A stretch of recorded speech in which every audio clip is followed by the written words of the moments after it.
man bro ni birebire ariko ndabajyana muri ribu kabisa. Urumva ngiye nsanzwe nkurikira ikiganiro cya Fine FM. Fine FM icyo kiganiro cyabo cya sport nicyo kiganiro nkurikira. Uriya nta kindi kiganiro njya numva. Rero bamamazaho ira company nyine ira yantuburiye ni yitwa Magrobo. Ni y'abarundi bakorera i Kanombe. Ngewe rero numvaga ko bakarenzi na Regisi na barikari batakamamaza kampani y'abatubuzi. Sibyo? Noneho ndavuga nti okay.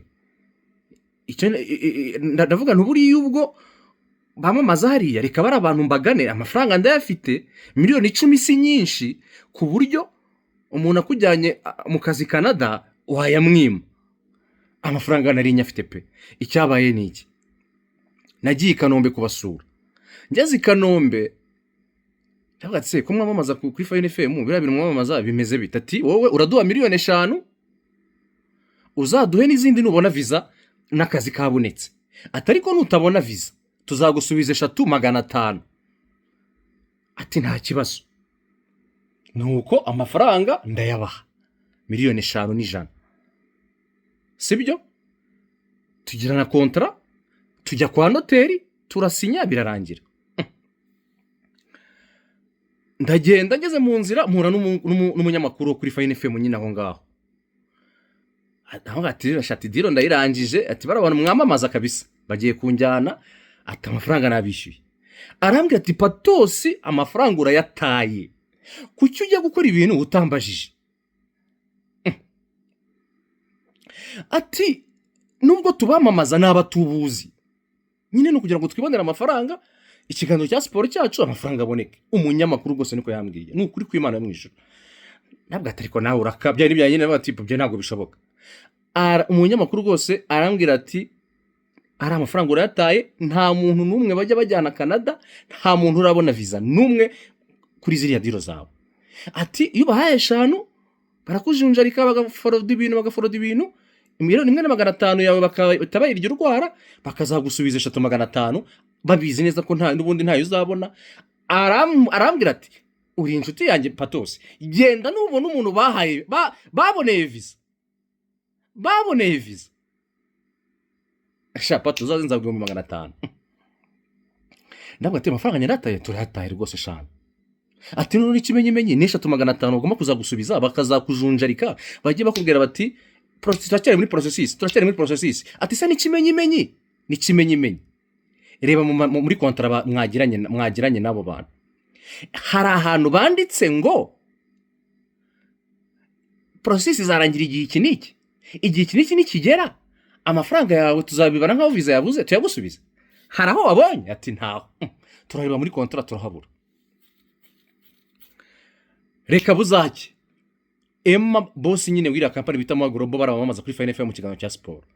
Reka zaze ambwira ati rero nuvuga ngo dusinya kontra harano haranditse ngo nzakora interview y'akazi nyikorane n'umuzungu uri muri Canada ni nyitsinda nibwo izindi processes zindi zizakomeza.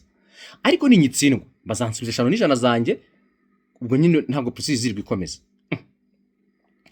Reka azabyuke mu gitondo ambwira ati interview nayo gukoreye wahitsinze. Bira ngira ikibazo bibwira wa munyamakuru.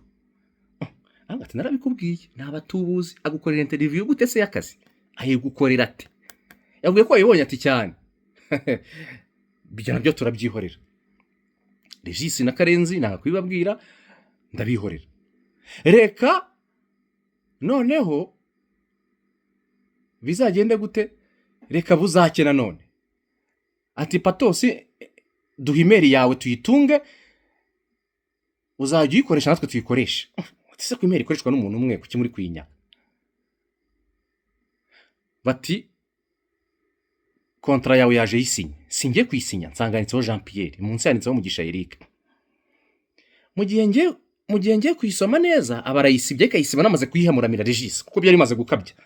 Mana haritangiye kuza ibintu by'ubucakura ibintu by'ubutubuzi ibintu nyine ubona bimeze ukuntu. Kontra kari yanjye ivuye Canada kukije niyo nkuru Jean Pierre n'ubundi ayifite. nayo iri mu byo nzajyana kuri RIB ejo bundi kuwa mbere, ko nshaka kuva kuri match ya AS Kigali na APR, aryamaho gatoya mu gitondo nkajya muri RIB nkababwira buri kintu cyose.